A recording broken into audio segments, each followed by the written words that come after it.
নমস্কার বন্ধুরা, রিনাস কিচেন থেকে স্বাগত। আজ আমি তোমাদের আলু বেগুন দিয়ে রুই মাছের পাতলা ঝোল করে দেখাবো। প্রথমে আমি 3 পিস রুই মাছ নিয়ে নিলাম। এবারে আমি হাফ চামচ মতো নুন দিলাম আর হাফ চামচ হলুদ, ভালো করে মাখিয়ে নিলাম মাছটাকে।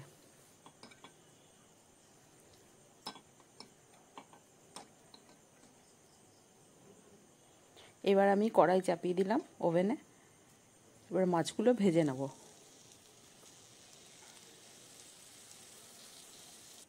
কড়াইতে আমি তেল দেওয়াই ছিল আগে থেকে।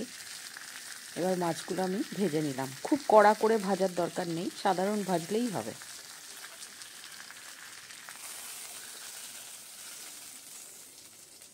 আমি এটা আলু বেগুন দিয়ে ঝোলটা করছি বলে এবার বেগুনগুলো আমি লম্বা লম্বা করে কেটে নিয়েছিলাম। এবার আমি একটা গোটা বেগুন দিয়েছিলাম, বেগুনটা এরকমভাবে কেটেছিলাম। নুন আর হলুদ দিয়ে বেগুনটা ভেজে নেব।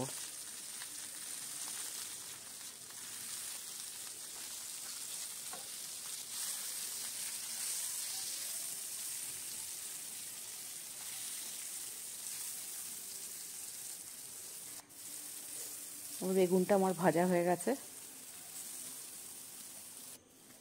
তুলে নিলাম বেগুনটা।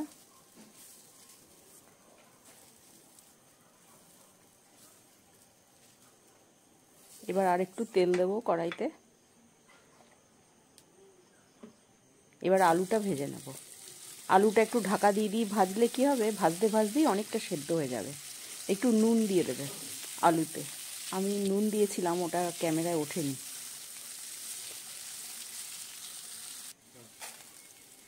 আমার হাফ সেদ্ধ হয়ে গেছিল ভাজতে ভাজতেই, আমি ঢাকা দিয়ে দিয়ে ভেজেছি। এবার আলুটাও তুলে নিলাম। এবার কড়াইতে আমি সর্ষের তেল দিলাম 2 চামচ মতো, আর কালো জিরে ফোড়ন দিলাম, আর 2টো কাঁচা লঙ্কা চিড়ে এর ভেতরে দিয়ে দিলাম। এবার ফোড়নের একটা খুব সুন্দর গন্ধ বেরোবে। কালো জিরে আর কাঁচা লঙ্কার খুব ভালো গন্ধ বেরোয়। এবার আমি আদা কাঁচা লঙ্কা বেটেছিলাম আমি, আর ধনের গুঁড়ো হাফ চামচ, জিরের গুঁড়ো হাফ চামচ, আর কাশ্মীরি লঙ্কার গুঁড়ো হাফ চামচ দিয়ে একটা মশলা পেস্ট করে নিলাম, আর হলুদ দিলাম হাফ চামচ। এবার আমি কড়াইয়ের ওই তেলের মধ্যে একটা টমেটো কুচিয়ে রেখেছিলাম, সেই টমেটোটা দিয়ে দিলাম।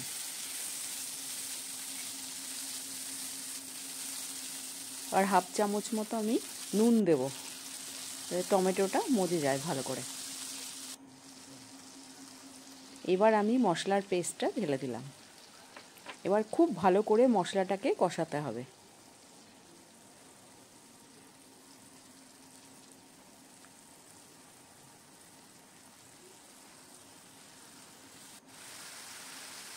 এবার আমি হাফ চামচ চিনি দিলাম। কারোর ইচ্ছা হলে না দিলেও চলে, আমরা একটু চিনি দিই। এবার আলুগুলো দিলাম। আলু দেওয়ার পর একটু জল দিয়ে আলুটাকে সেদ্ধ করে নিতে হবে আগেই, বেগুন দেওয়ার আগেই। এবার আমি বেগুনগুলো দিয়ে দিলাম। বেগুনগুলো তো ভেজে সেদ্ধ হয়েই গেছিল, জল দিয়ে ফুটিয়ে নিলেই হয়ে যাবে। জল ঢেলে দিলাম পরিমাণ মতো। 2 বাটি জল দিলাম আমি।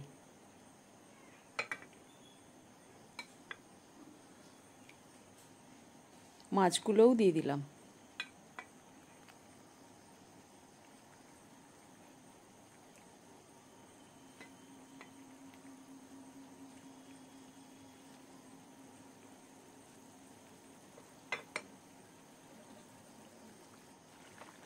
আরও 1 বাটি জল দিলাম।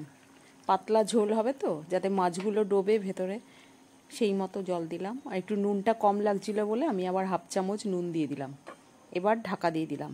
4 মিনিট পর আমি ঢাকাটা খুললাম। আমার রান্নাটা কমপ্লিট। এবার আমি ধনেপাতা ছড়িয়ে দিলাম। যদি তোমাদের রেসিপিটা ভালো লাগে আমার চ্যানেলটাকে সাবস্ক্রাইব করো, লাইক করো, কমেন্টস করো।